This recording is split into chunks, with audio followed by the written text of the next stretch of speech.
let's talk about Gujarat Gas, because that saw muted volume growth in the Morbi gas in the third quarter. Now, the management is attributing this performance to the disruption to the export market amid the Red Sea crisis as well. So, Swami, tell us in detail about how this is going to impact Gujarat Gas specifically.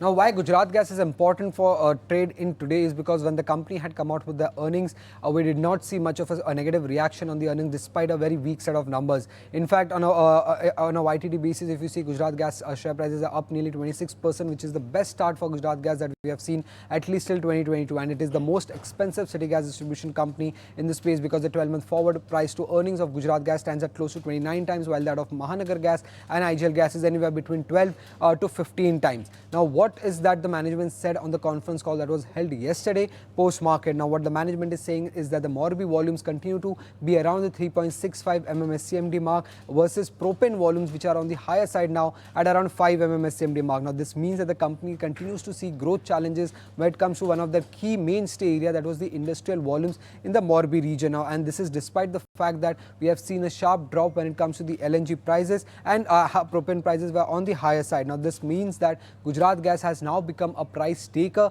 in the Morbi region, and they do not have any upper hand when it comes to ruling the prices and the volumes when it comes to the Morbi region. Now, going forward, we are also expecting the propane prices to come off because it's a seasonally summer season where we have seen a drop, where we usually see a drop in propane prices. So that could put further pressure when it comes to Gujarat Gas's industrial volumes going forward. Now, apart from that, they also said that the Morbi volumes have Morbi region is also facing the pressure of Red Sea issues because the capacity utilization in the Morbi region is lower at around 75%. Hence, also the volume offtake when it comes to the Morbi region is on the lower side. And when it comes to the non-Morbi industrial volumes, also if you see, the company is getting a volume of around 2 mmscmd from there, whereas 2 years back, if you see, the volumes in this region was around 2.4 mmscmd. And this is despite the fact that the company has expanded to various new areas such as the rural Ahmedabad and the Thane region as well.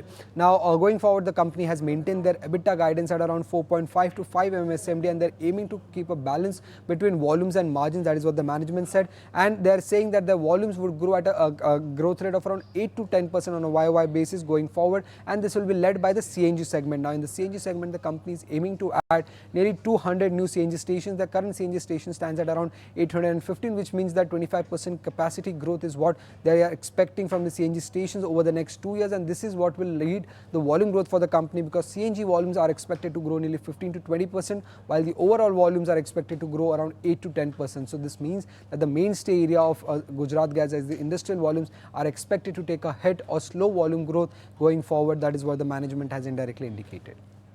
All right, Swami, thanks so much for taking us through that. We'll see how that stock is impacted today.